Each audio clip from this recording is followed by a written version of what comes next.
Alrighty, so this is my last masterclass for the year. Maybe it's some of your masterclasses for the year. Maybe it's the last masterclass for the year. I'm not sure about the other trainers. What I thought I'd do, or what I'd like to do today, is try to achieve two things, which is always ambitious.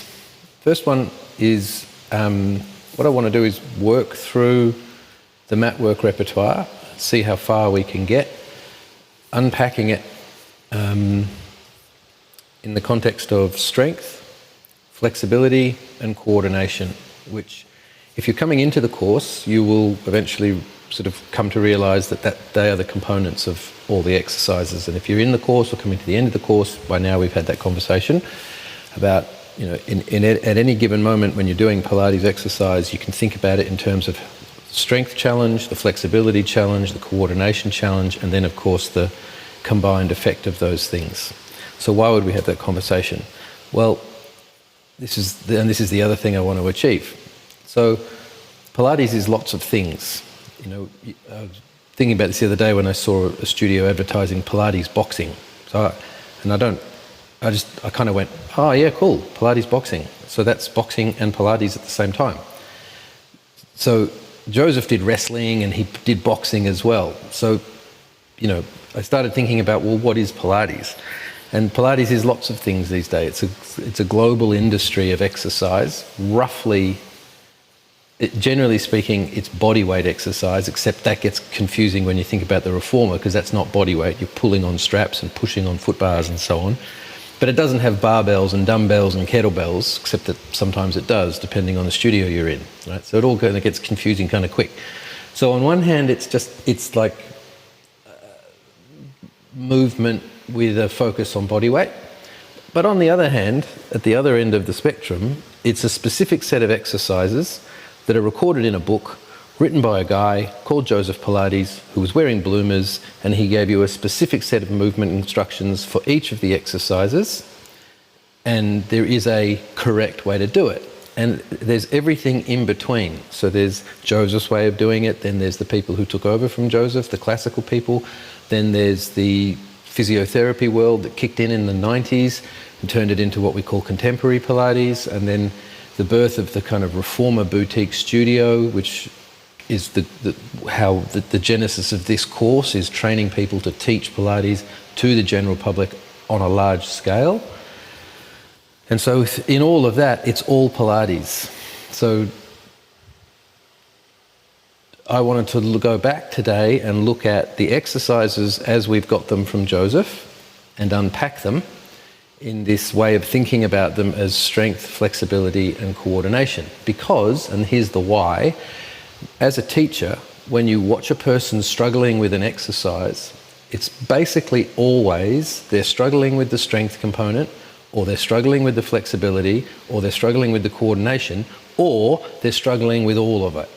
And if you can identify what they're struggling with, then you can help them much more effectively. And by help them, I mean maybe just program in a way that they don't have to hit quite, an insurmountable struggle, rather they hit a struggle that they can succeed against. And so if we can understand that, it helps our programming, and our programming helps our clients to succeed. And early success is one of the things we want to facilitate as quickly as possible, because that's what gives people a little dopamine hit, makes them feel it was worthwhile coming to the session, and they'll probably come back to the session. So I'm going to empower you guys to yell questions at me at any point, and I'm going to ask questions of you as we go. So it's going to be probably a bit more interactive than my normal masterclasses.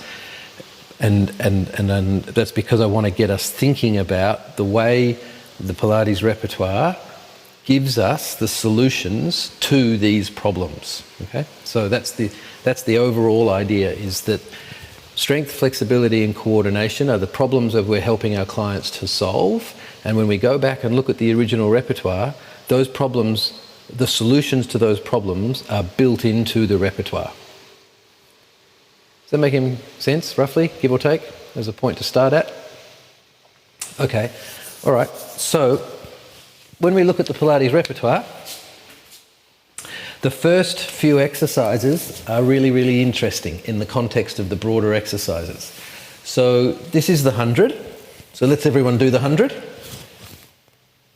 Lying on your back. Chin to chest, so you're looking down the front of your body. Legs long and low, arms by your side. Strong straight arms pump up and down. Height of your eyes and height of your thighs. 10.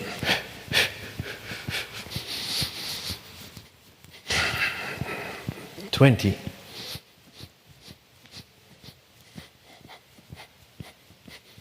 30. Keep your t-shirt pressed flat, arms straight and strong, legs straight and low. 40.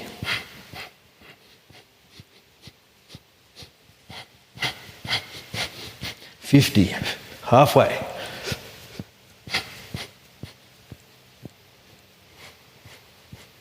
60.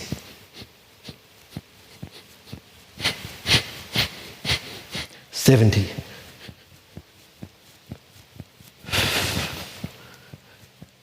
80. 20 to go.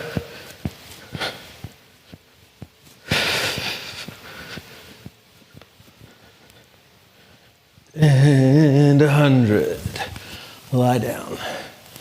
So lie down, arms long overhead, toes point away, fingers point at the ceiling, look through the window as your toes pull to you, roll up.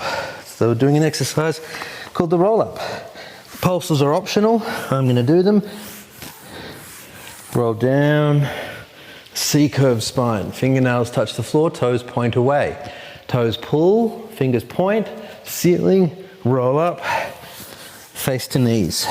2, 1, roll down, toes point away, arms over, fingernails touch. Point at the ceiling, look through the window, roll up. Pulse 3, 2, 1. Roll down, around, back, arms over, fingernails touch, toes point. Toes pull, point at the ceiling, roll up. 3, 2, 1. Roll down, toes point, fingernails touch, point at the ceiling, look through the window, roll up. 2, 1. Lay down onto your back, hands by your side. The roll over. Bring the legs to vertical, pause a moment. Roll over, toes to the floor. Take the legs apart to a V, roll down. Pause when you're pointing at the ceiling. Lower the legs down, bring them together. Point at the ceiling, pause. Roll over, toes towards floor. Feet and legs apart. Roll to the V, pointing at the ceiling. Legs down, legs together, point at the ceiling. Roll over, legs apart. Roll, point at the ceiling. Lower. Last one like this, legs together, point at the ceiling, up and over, legs apart, to the V, lower, change direction, and change movement. So roll with the V, up, over, legs together, down, together, and apart. Come up to halfway, legs apart, all the way over, legs apart. Bring the legs together, roll down to halfway, legs together, lower the legs down, legs together, legs apart to a V, to the vertical, roll over, together, to the vertical, leave the right leg up, take the left leg down, one leg circle. So the left toes pull towards us or point at the ceiling. The right toes point or point at the ceiling. So both toes pointing at the ceiling. Take the leg across the body, far as you can. Swing the leg around, big circle, and across again. Big circle, cross again, big circle. Keep the shoulders pinned to the mat. 2 more. Last one. Big circle to vertical. Stop there, go the other direction. Still the right leg doing the movement. Off the body, cross, back up. Off the body, all the way around, cross, back up. And 3, and 4, and 5. Switch legs. So the right leg down, the left leg up. Left toes point at the ceiling, right toes pull to the ceiling. Left leg across, on my mic. Circle, cross, circle, cross, circle, cross, circle, cross, circle, cross, circle to vertical. Stop, off the body, circle, up, across, so up and out and around, up and out and around, shoulders pinned down. 2 more. Last one. Good. And sitting up. So we sit up into a tuck position where we're holding the shin low toward the ankle, making the smallest ball shape we can. Roll back, up, point of balance. Back, up, point of balance.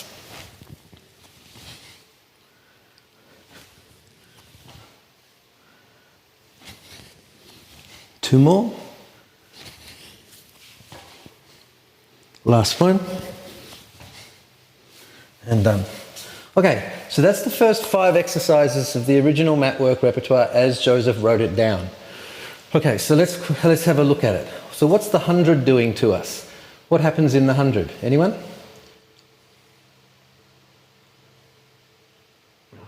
It's using our abs. Right. So does it feel like strength, flexibility, or coordination is the primary challenge? Strength. Okay, great. And so is it, when we think about strength, we can think about it as endurance or single maximal effort, and everything is in between that. So you can think of a marathon and a 50-meter sprint. Yeah? So is this like a marathon effort for your abs or a 50-meter sprint for your abs? The marathon. Excellent, right. So even though it only lasts like 90 seconds, 60 to 90 seconds, it's a sustained strength effort. Yeah? And it's not particularly demanding on flexibility, is it? Because essentially, I'm making this shape and I'm beating my arms up and down. But because I'm doing it versus gravity, it's harder. Yeah? So it's not a flexibility challenge, and it's not particularly demanding in terms of coordination. Right? It's just like beat your arms up and down, keep your legs straight, long and low, press your t-shirt flat. So it's a strength challenge.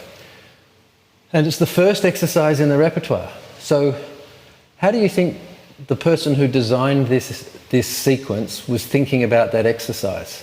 What are they checking when they do that first?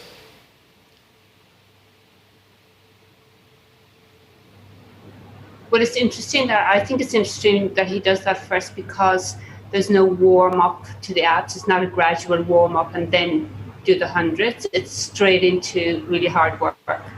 Yeah. So for new clients, I would imagine, or for new people doing Pilates, I would imagine that would be quite a difficult task for them. Yeah, great. So it's kind of like the person who's doing it it's also something you can count, right? Like how many of the 100 can you do? Can you get to 11? Can you get to 38? Can you get to 72? So I'm going to suggest to you that it's almost like, at the beginning, it's almost like an assessment. It's almost like a gatekeeper. You know, what's your strength like? You know, oh, so you want to do Pilates? Well, let's see what you got on the 100. Right? And we know that he said, essentially, do what you can and then leave it. And come back to it and do it again another day. And you get better over time. Yeah? So it's kind of like the first one, it's like, all right, let's see what you got. And if you can do the 100, we know that you've got this sort of reasonably abstract, but at least measurable minimum of strength / endurance in this front line of your body, which is the dominant driver of most of the repertoire. That make sense? So it's kind of like, I've got my little checkbook and I'm going to see how you go with the 100 and how far do you get. Yeah? Now, once you do the repertoire a bunch of times and you can do the 100, how does it feel at the end of the 100? How do you feel? How's your body feel?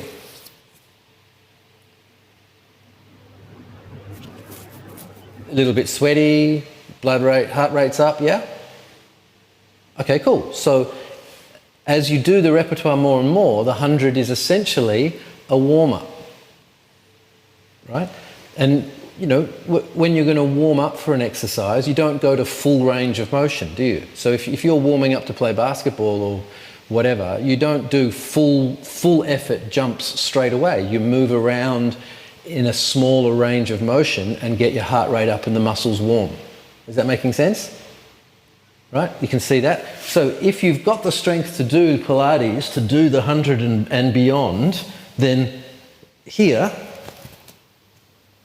nothing is on stretch. I'm just getting the heart rate going. Does that make sense? So it's got this sort of double function.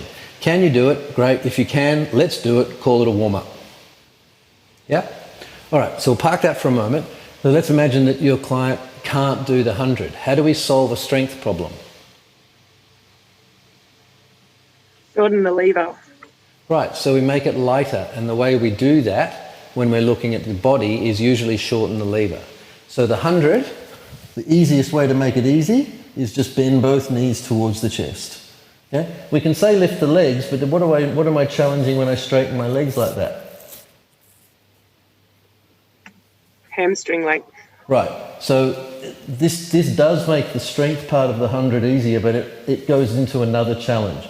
So if I want to just make this easy on all dimensions, it's not particularly challenging coordination, it's not challenging particularly in strength, and it's not challenging particularly in flexibility.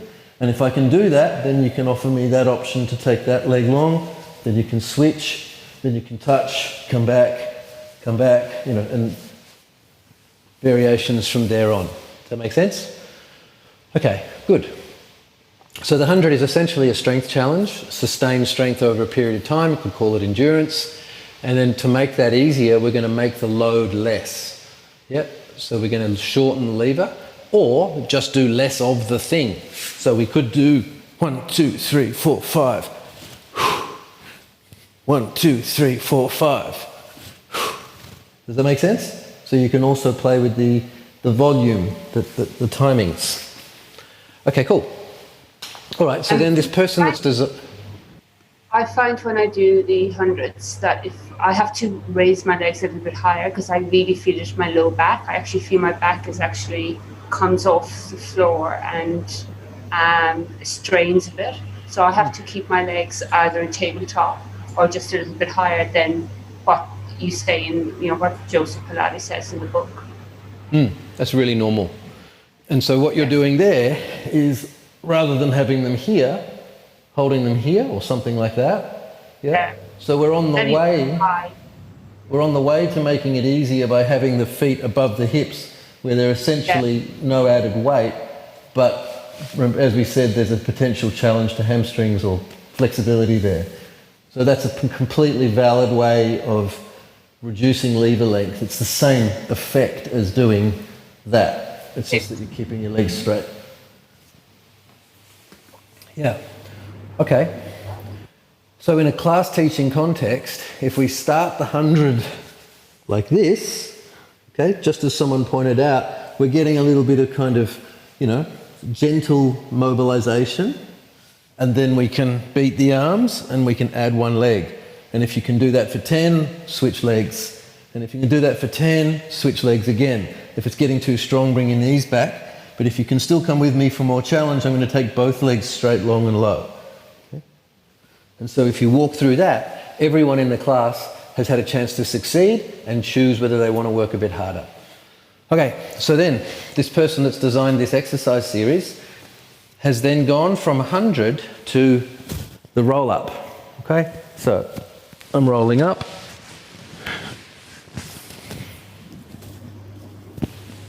So what's happening in this exercise?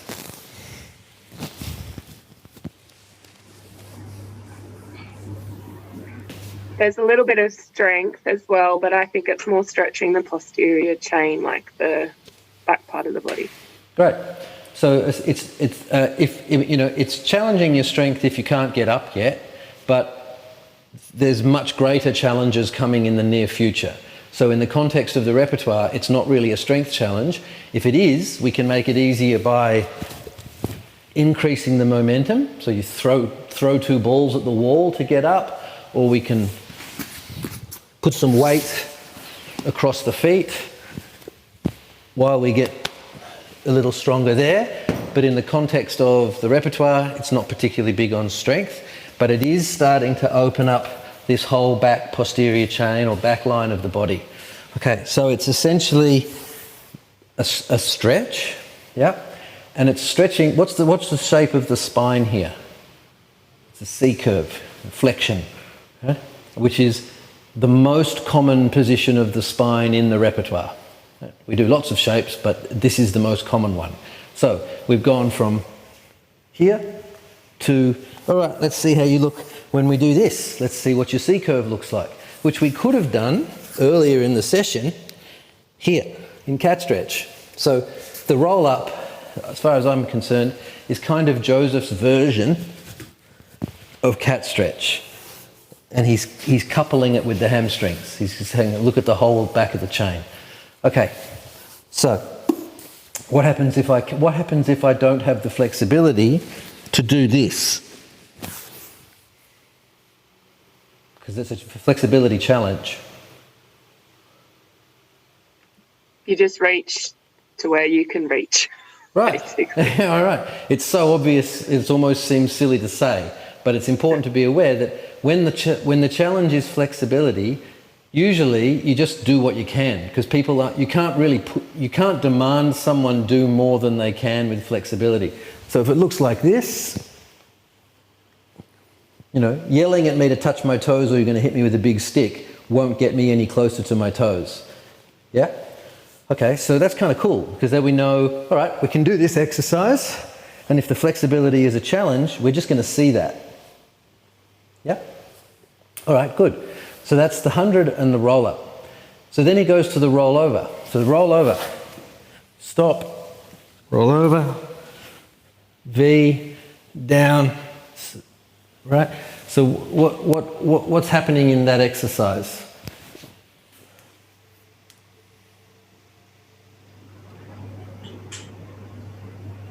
Oh, it's all right. You go.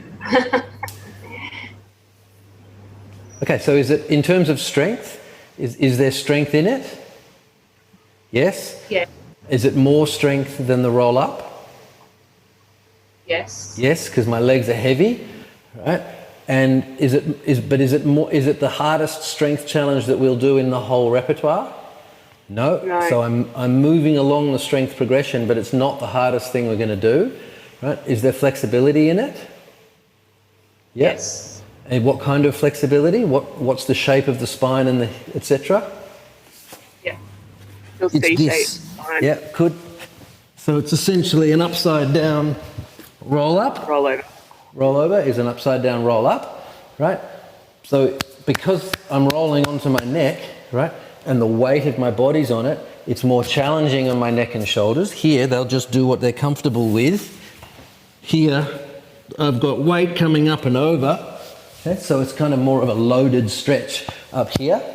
Yes?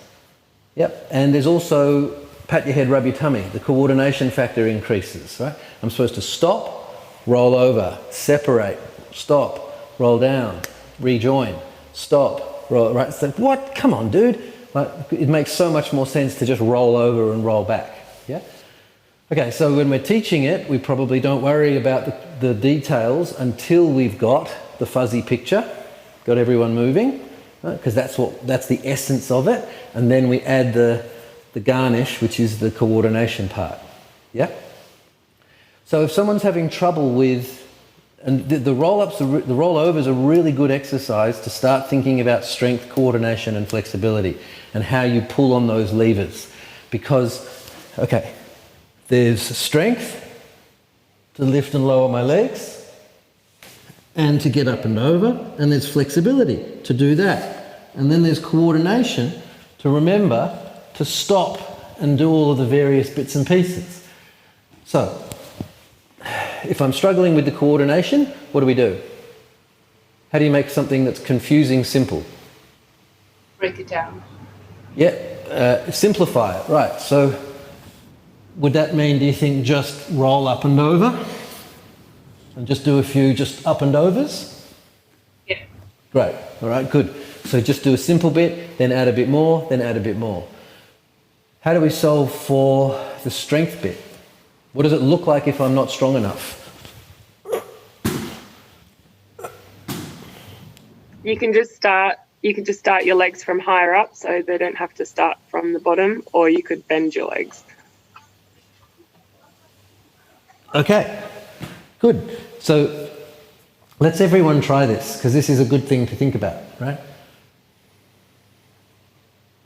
So the struggle that I'm having is to lift my two legs because they're heavy. Okay, so let's bend the knees and bring them to here.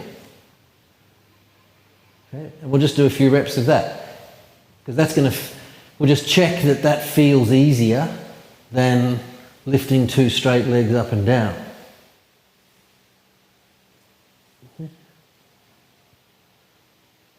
Are we agreed that that feels sort of easier than two straight legs up and down?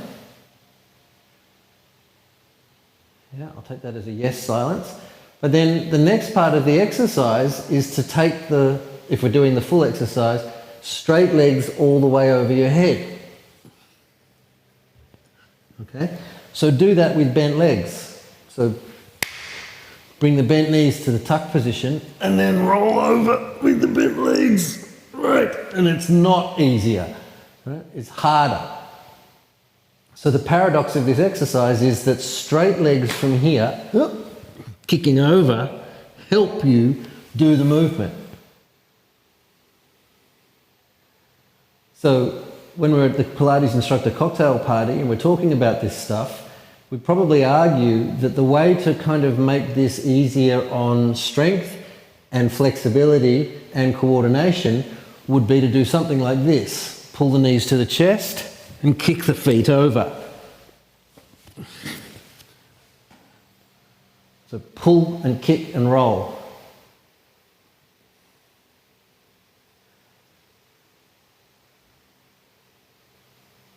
Yeah. Does that make sense to you guys? The catch with that is if you multiply that across 15 clients, that's actually a really hard thing to teach. So I'm not suggesting that you would take that away and go, that's how I'm going to teach it. But if you were going to try and solve all the problems at once, that solves all the problems at once. Does that make sense? Okay. I think the tendency there is for people to use their arms to help them push back, whereas I notice you don't use your hands at all. Oh, you no, I'm have using your my hands arms. quite relaxed. But I think if people find it difficult to get their legs over their head, they tend to push down into the mat to give them more leverage to push. Is that correct? Yeah, absolutely, and that's a great solution. And I would definitely that you can cue that totally. You can encourage that. Absolutely. So that's the solution to the problem, is to try and get more of the whole system contributing to the movement. Right. Yeah. Okay. All right. So the rollover, it's kind of got this. It's got a little bit of everything, right? It tells. So if you watch me do it, if you're my instructor and I come in and you say, lie on your back, press your hands into the mat, roll your legs up and over. Take your legs apart to a V and roll down, pausing at the vertical line every time. And I do that, you know quite a lot about me and my body. You know that I can do this. You know that I'm not afraid to be on my neck and shoulders, right? And you know that I can incorporate reasonably complicated movement cues. Does that make sense? Right, so by the time you've done the the 100, the roll up, the rollover, you know quite a lot about your group. You know quite a lot about your client. Can they do the 100 for 100? Can they do it with straight legs?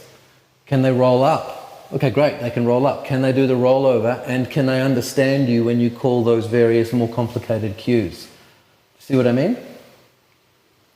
Right, so it's kind of like in these first few exercises, Joseph's giving you the tools that you need to know whether the people in front of you can come with you further into the repertoire, which is another way of saying do these exercises and you'll prepare people for the exercises that are coming. Yep? All right. So so far we've done everything's been in flexion. Everything has been back rounded. Okay? Now it changes. We go to one leg circle. Okay? So pressing the hands into the mat, the right leg is straight, the left leg is straight on the ground, the toes pulling back. So the toes point at the ceiling, the toes point at the ceiling. Cross the body, biggest circle you can, keeping the shoulders pinned. If I don't pin my shoulders, this happens. Can you see what I'm doing? My right shoulder's coming up. Okay. And so if I do pin my shoulder, what happens to my spine? Rotating. It twists. Okay. So what are the movements of our spine? Flexion, extension, rotation, and lateral flexion. Okay? Side bending, front bending, back bending, and twisting. Okay? So Joseph's given us front bending, flexion. We've done a bunch of that already. Now we go into twisting. So are we talking about strength, flexibility, or coordination with one leg circle? I think it's flexibility and coordination, mostly. A little bit strength. What do we mean by stability? Were you trying to keep it stable through the torso, or roughly, and then you're trying to coordinate a leg circle, and there's a bit of flexibility in trying to hold the leg up high as well. Yeah, great. So I would change the word out for stability. I would change stability out for coordination.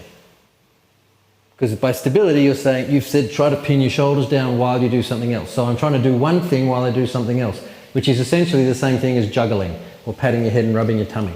So I'm pinning the shoulders and then I'm drawing a circle. And the size of my circle, which is the twist of my spine, will be limited by how much my spine can twist. So it's a flexibility thing for my spine. It's also a flexibility thing for my hips. And it's flexibility for all of my hip. So it's the hamstrings, the outer hip, arguably the front hip, and certainly the inner hip as I circle around. So I'm getting everything except hip extension, where my thigh goes behind my front. Okay? So it's got spinal flexibility in a different range. That's interesting to know. Like, we like to see that. Okay, and it's also got hip flexibility in a way that we haven't seen before in the transverse or side-to-side plane, rotational plane, I should say. Yeah? Okay, so we're learning more and more about our clients. Plus, it's very pat your head, rub your tummy. Try to keep those toes pulled back while the other ones point. That's really hard. Okay, so you might leave that and add that later. Okay, all right, so we've got that, and then we go to the rolling back.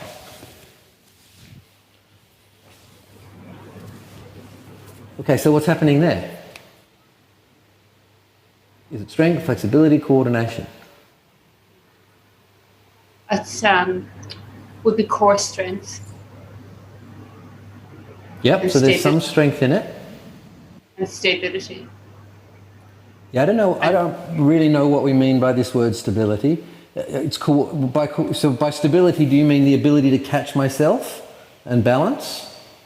Stop without actually losing control. Yeah, great. So I would switch out stability for coordination. So it's not a question of being stable or unstable. It's more, can I coordinate a solution to a problem?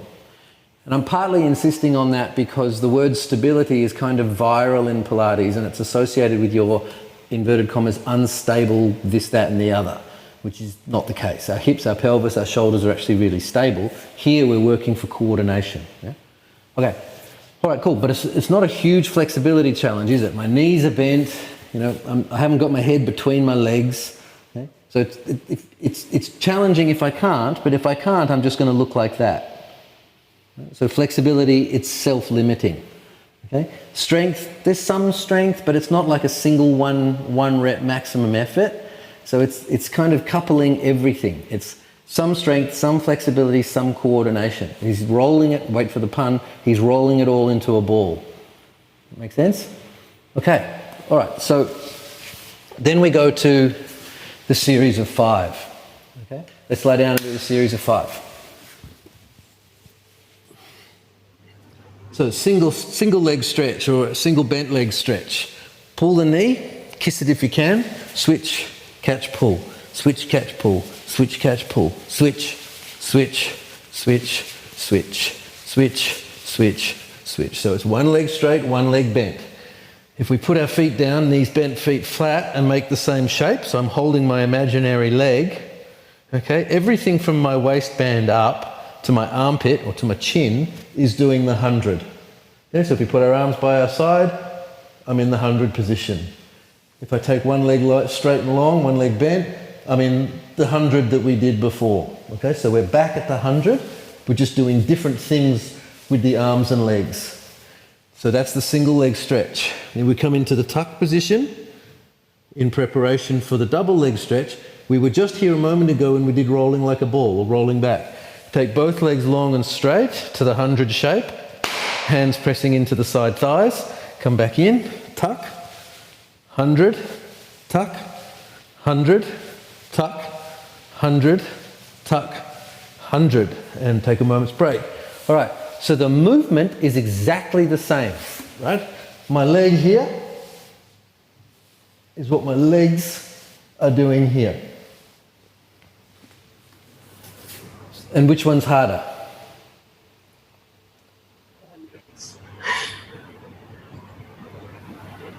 The second one, right? Okay, great. So double legs is harder than a single leg.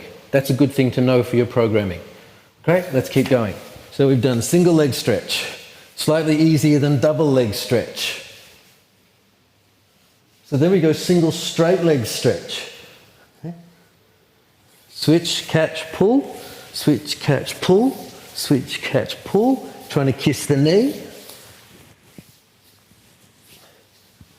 And then double straight leg stretch, hands behind your head, chin to chest, elbows up, elbows out to the side, lower 2 legs, lift 2 legs, lower 2 legs, lift 2 legs, lower 2 legs, lift 2 legs, lower 2 legs, lift 2 legs. Okay, so there we go again. So we've gone a one leg bent, then a double leg bent. The double leg was harder than the single leg. And then we made it a straight leg. What got harder?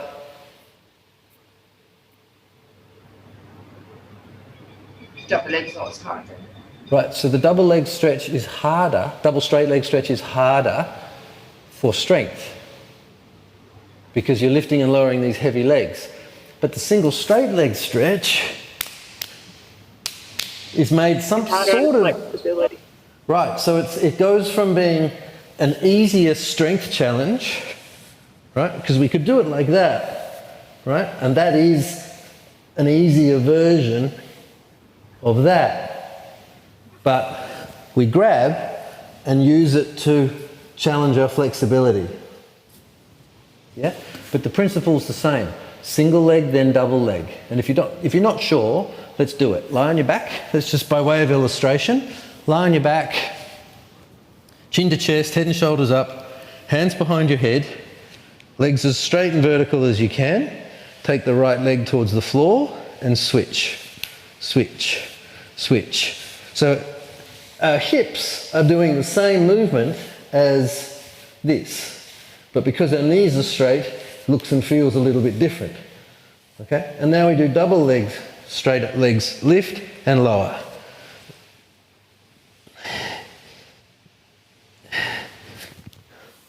All right, and hopefully that illustrates clearly that the single leg without the hands is an easier version of the double leg without the hands. But we put in the hands to get that little bit of extra flexibility work. Yeah? So, bent leg is easier than straight leg, and single leg is easier than double leg. Yeah? Which is working forwards into what I think it's Brody said before, shortening the lever. So if we're working backwards from here, goodness me, that's difficult. How do you make this easier? Because I can't do it. Okay, do a single leg. Oh, that's still a bit hard. How do you make that easier? Okay, well, let's do a double bent leg. Oh yeah, that's easier, but it's still a bit hard. Can you make it easier again? All right, do a single single bent leg, and catch it. Make sense? Okay, great. So built into the repertoire is what we can call a layer. You're doing the easier version first, then you add a layer of challenge. Then you do another version that's a little bit harder in another way, and then you add another version. Yeah? And then again, to illustrate it, let's lie down. We'll do the crisscross, hands behind your head. So we've just done double straight leg stretch. Bend one knee, stretch the other leg long, and touch the opposite elbow to knee. And switch, switch, switch. 7, 6, 5, 4, 3, 2, 1. Now do straight leg crisscross. Knee to elbow with straight legs. 1, 2, 3, 4, 5, 6, 7, 8, 9, 10. There we go. Hopefully that illustrates again that straight leg is harder than bent leg, or a longer lever is harder than a shorter lever. Yeah? Okay. And the straight leg crisscross is not in the repertoire. I just wanted to add that in because it's like the repertoire takes us to the edge, and then it's like you can just sort of smell that the straight leg crisscross makes sense, but it doesn't happen. But it's an obvious next step. Okay. So that takes us, that's 10 exercises in. And we know quite a lot about our clients by the time we've done that. Yeah? And there's something missing that we haven't done. We've done twisting, we've done flexion, but there's a fundamental movement that hasn't happened yet. And if Pilates is cat stretch, what's the bit that's missing? Extension. Extension, right. Now, if you've got a group of beginners, how far do you expect you'll be able to get through that first 10, doing 10 repetitions of each one before they're getting gassed? Not far. We're talking about, if we do that, we're talking about 100 repetitions. That's 100 hundreds plus 190 of everything else. And it's all here. Except for the one leg circle, it's all here. So, from a programming perspective, this is my conversation with Joseph, why isn't there any extension earlier in the repertoire? And I don't think we'll ever get the answer, but from programming, in programming, if you do this, and then this, for say 10 to 15 reps each, unless you've got a high intermediate to advanced group, someone's getting really challenged. So breaking that up with hip bridges, or even tables, okay, starts to break that up. Does that make sense? And so from a programming perspective, all you need to do is slot in one thing to break up the work here, and you'll get a lot more time out of it, and your clients will have more success because they can come at it on repeat. That's sort of an aside. That was I wanted to touch base on programming. Does that make sense? Yeah. Okay, so then we're going to move into the second 10, or the second 10. First exercise of the second 10, number 11, is spine stretch. So we're sitting tall, toes pulled back, hands on the floor in front of us. Chin to chest, slide the hands away into your spine stretch. Look back towards your belly button. Sit back up tall, look forward. Chin to chest, curl down. Sit back up, look forward. Chin to chest, curl down, look back. Slide the hands out, sit back up.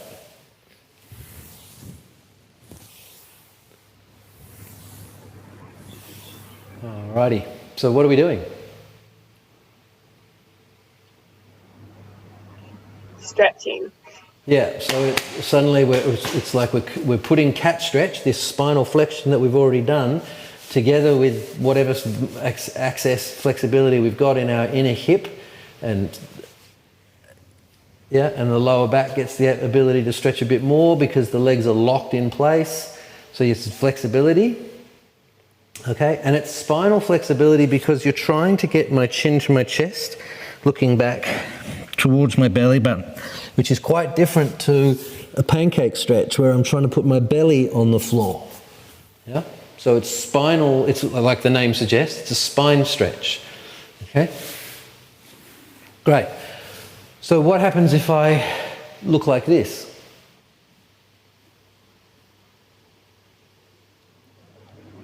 Either your hamstrings or your lower back or both. Yeah, and what's my experience? It hurts. Well, yeah, and it becomes an ab exercise because I'm trying to hold my upper body up and not fall backwards, okay? So if you want me to have the experience that is the exercise, the start position has to have my head and chest above my hips so that it's got room to move forward. So if I look like the version I showed you a moment ago, you need to raise the hips. Okay? So raise the hips so that I can get my head and chest moving forward of my hips. Okay, great. So spine stretch, done. Now we do rocker. Grabbing the ankles, roll back, toes touch the floor, roll up. Roll back, toes touch, roll up. Point of balance.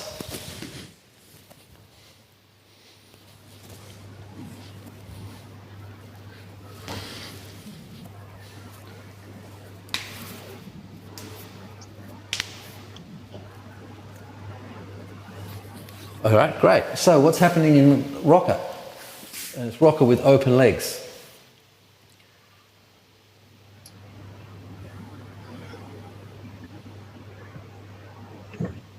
It's a bit of coordination and a little bit of strength and also flexibility, and I think also the endurance with the quads and the hip flexors as well to Great. hold it up.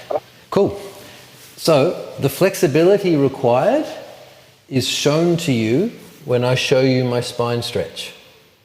So if I look like this, I'm going to struggle with rocker because I can't reach my legs, right? I'd have to bend my knees. Yeah? But if I can make this shape, I can hold my ankles. So I can do the flexibility of rocker. Yeah? And then the coordination / strength for rocker is essentially the same as rolling back plus straight legs. Okay, so if I'm struggling a bit with the roll, oh God, I can't get back up. Right? Take me back here. Yeah. And then I'm gonna flip back into this exercise. How can you make this exercise a little bit harder? This makes it a lot harder. You know, what makes it more harder? What's the midpoint between the two? Could you straighten your legs but keep them together? This? Yeah. That's harder. Oh. Yeah. Try it, but it's harder. Or a bent leg open rocker, like just and hold on behind the knees. Could you do that? Yep, you can totally do that. But I'm going to challenge you. I want you to make this one harder. Oh, that one's harder. Maybe when they roll back up, they straighten their legs. So they wait till they come up and then straighten their legs. Yeah, that'll make it harder in terms of my core strength, which is not the... Yeah, you're thinking the right way. What's the essence of this? It's controlling the roll, yeah? How do you make controlling the roll a bit harder? You can go slower. You can go slower. Think about riding a bike. How do you make riding a bike harder? Go slower, like really slow. Yeah. Or, look, mum, no hands. Why is that impressive? Because it's harder, right? So rolling back with no hands, keeping the shape, is harder. It's not crazy harder, but it's a nice step in between this, in between this and this. And what I mean is it's a nice step on the same progression. You can totally make it harder by adding different shapes, right? But you're starting down a different path. Okay, so open leg rocker, we could say, is like spine stretch had a baby with rolling back. or Lego blocks. You got one Lego block, you put the other Lego block, you end up with open leg rocker. Does that make sense? Okay, cool. So then, from rocker, we go to corkscrew. Let's do it all together. Lie on your back, hands by your side.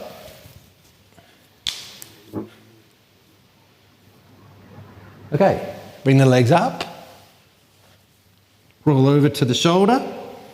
Feet don't go quite to the floor. Take the legs to one side. Roll down. Cross. Roll up the other side. Take the legs back the way they came. Keep the shoulders pinned down. Legs across. Around. Back up. Off. Around. Back up. Off, around, back up.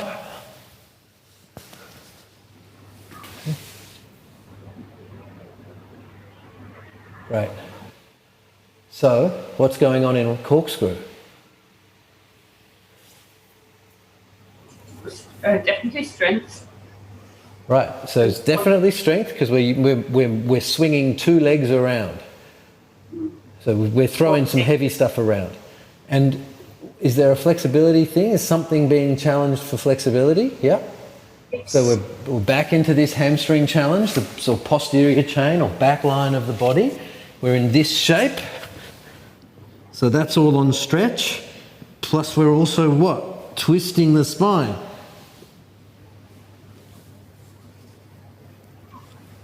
Right, so we're wringing out the spine like a wet towel.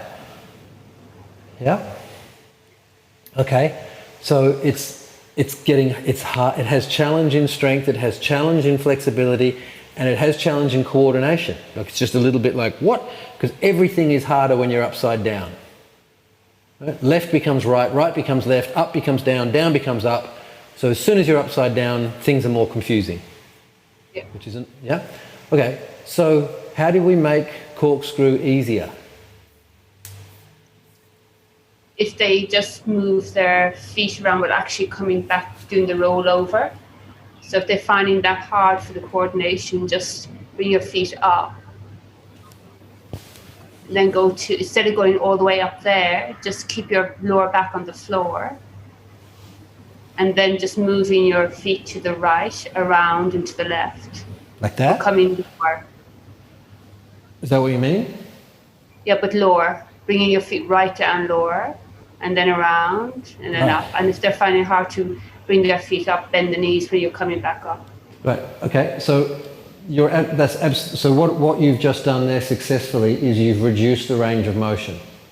Yeah. So that's another way to make a heavy thing lighter. Is don't lift it as far. Yeah. It doesn't work for a deadlift because the hard part's getting it off the ground, but it works for these things because we've got the weight up in the air. So you just reduce the range of motion. You take out some of the weight that I've got to control.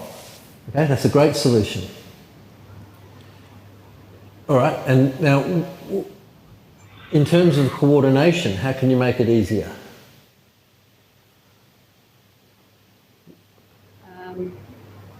It might be the same thing.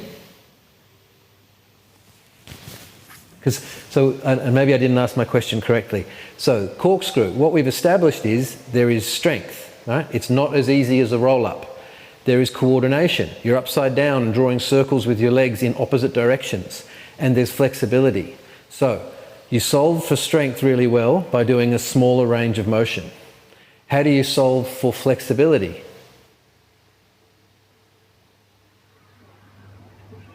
You could just bend the legs, possibly. That would, if it's the legs, that's the flexible part. So you could just do smaller, shorter levers. Yep, but, you could. Yep. That solution has a bit of the same problem as the rollover, because when I do it with straight legs, the weight of my legs helps me over. Bent, I'm working harder. Yeah. So flexibility, reduce the range of motion, just like strength in this instance. Okay. Now, and where I'm trying to walk to here is what's an easier version of corkscrew But it allows you, there you go, it's one leg circle. Okay? I'm twisting my spine and I'm drawing circles with my leg as opposed to legs. Does that make sense? And that's exactly the same principle that we saw in the series of 5. One leg is easier than 2 legs, and bent leg is easier than straight legs. Okay? It's just that they're not sitting right next to each other. So we do one leg circle in the first 5 exercises, and then 7 or 8 exercises in, we're doing what is essentially a 2-legged one leg circle in corkscrew, with a little bit of rollover mixed in for good measure. Yeah? So if you were teaching, if you were starting to teach that, Heath, would you actually start off with the one-legged and then build on that? Sure. If you had new clients, like if you had new clients who'd never done it before, would you start off by saying, right, we're going to start off with the one-legged circle, and then maybe the 2-legged circle, and then build on that to doing the corkscrew?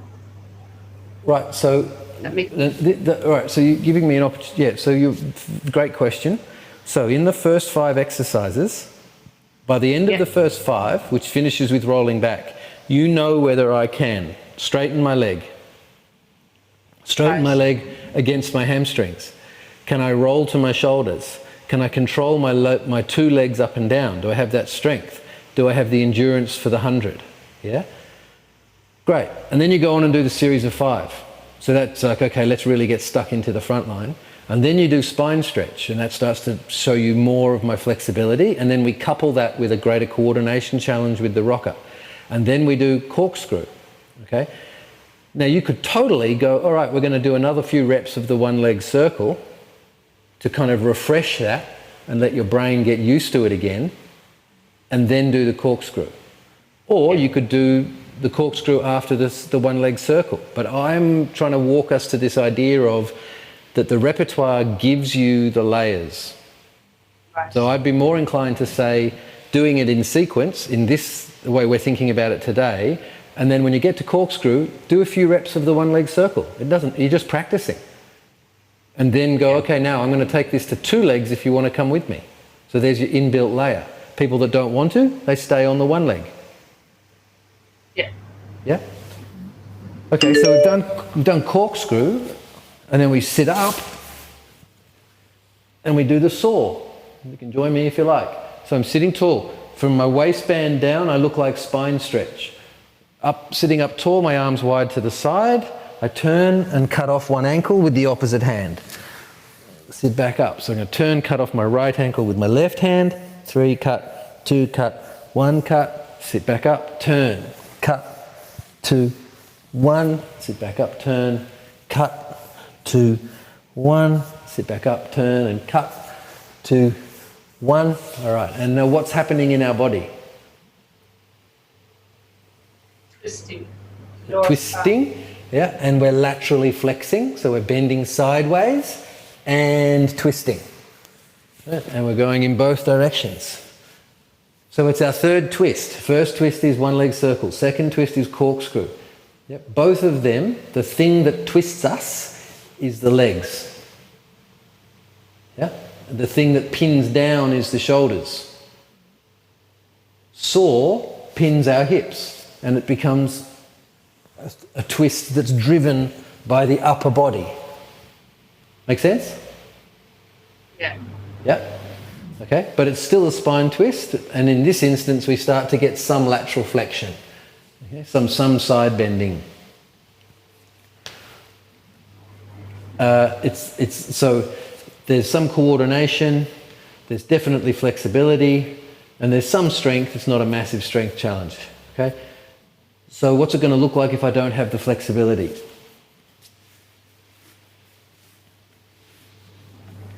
So you would have to raise your hips again too. Right. So if I'm lacking hip flexibility, you've got to raise my hips so I can get my head and chest above my hips. Yeah? In terms of the rotation, I'll just do what I've got. You can't really force that, and you can't really help it much, except by doing the thing. Okay?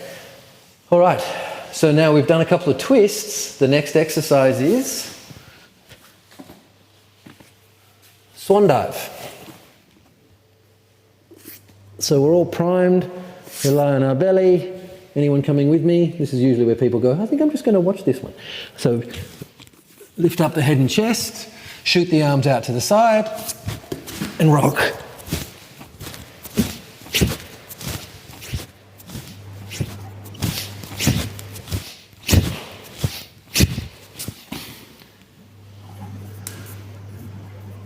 Nice, Claire. All right, good. And then you land on your elbows. So here we are, extension. It's only taken us, what, 11 exercises? Tells us something about Joseph's priorities, I think. What's happening in this one? Extension and also strength through the back part of your body. Great. So the spine's in extension, okay, and it's kind of like a short version of the 100. It's not the most extension that your spine can do, okay, but it's requiring sort of sustained strength to hold yourself in the shape while you rock. And there's definitely some coordination. Like you'll see people do it and you'll realise that they're struggling with coordination. They can't get the rock back and forth. So how do you make that easier? How do you set people up for success with that?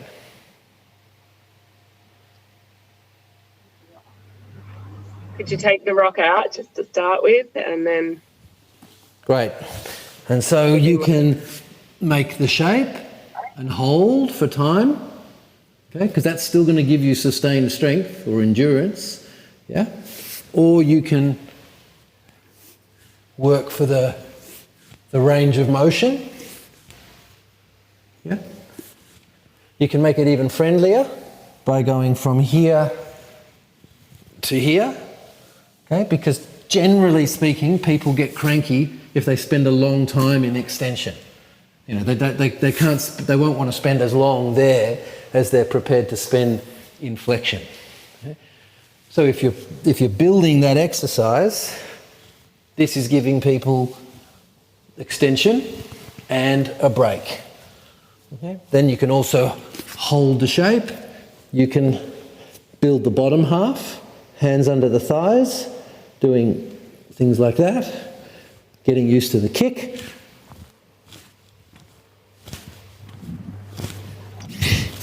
I like that one because depending on the floor that you're on and the mats that you've got, that can solve for various anatomical problems, right? The arms tend to protect the breasts and the hands tend to protect the groin. Okay, so that's a cool one. And then the other one I would sort of put in there is you can just do single efforts.